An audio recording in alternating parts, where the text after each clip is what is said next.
I'm faced with several challenges as a business owner, but the ones which stand out the most are turnaround time, which also impacts how much I am able to make and sell, along with challenges impacting the different types of products I am able to make. For example, product ranges of ready-made versus commission pieces that are eco-conscious and have design integrity. Hi, I'm Jamilia De Sousa, and I'm a fashion and textile designer from Mozambique. And I'm the co-founder of Caringana Textiles, together with Wasi Zacarias.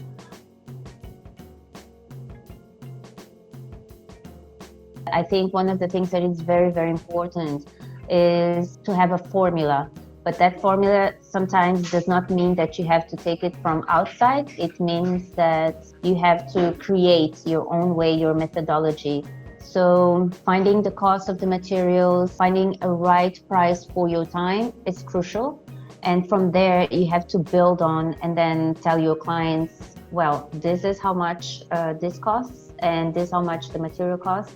And it's very important also to leave a margin, because there's always something that goes wrong, or you take a little bit longer, or there's a supplier that does not have the material you were thinking of, and then you have to change to more expensive materials. So create your formula, but always with the margin. It's very good.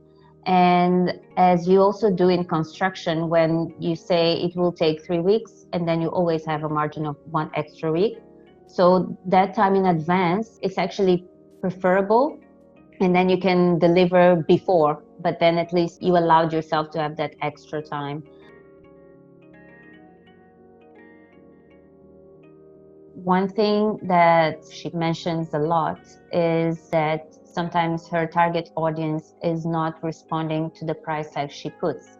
And maybe she's talking to the wrong audience. So one suggestion would be to understand ideally who will be your customer. And where could you find your customer? Are you talking to your customer, or you're talking to a group of people that may enjoy your work, but are not exactly people who should be buying your work? So I think that exercise will help you do that. So once you understand the lifestyle of the persona, then it's easier for you to know which channels you would go to. This helps to understand where these people stand, what channels they use, so you can communicate with them, and then the interest. So you also feed them with other type of interests. Another thing that could allow you to grow is to outsource some of the labor. So if you can work with a community of artisans, a community of embroiderers or dyers, that will be very useful, because you can design more and commission more work simultaneously. And this will allow you to have also maybe a more commercial side that will keep things smooth and running, while you can do more creative side that will also inspiring for you and will allow you to show the artist within you. Initially, my business was set up to produce on commission. However, I am moving towards also having less expensive ready-made products, as well as suggested by my client base. I think there's still a hesitancy where commissions are concerned in South Africa, especially because they tend to cost more. I think it's also because fast fashion still dominates in the country, and we are still transitioning out of it. So I would like somehow bridge the gap between the two.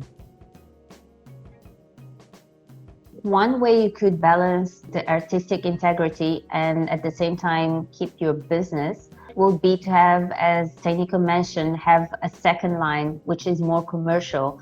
So that will allow her to have a buffer and to, let's say, pay the bills while she can express herself as an artist when she does the commission work. So if she establishes those boundaries for herself and for the clients, then it will be easier to understand when she's arriving to that point of no return.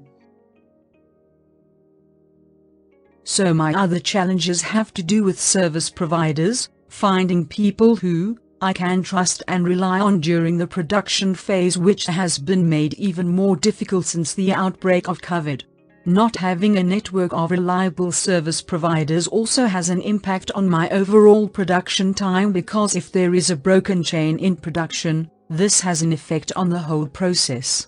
Another thing I see that could work is systematize the creative process. So when you have your creative process systematized, you could also start sharing with your audience. If you share with the audience the creative process, then people will understand more and value more your work, and then they will not question the price tag you put.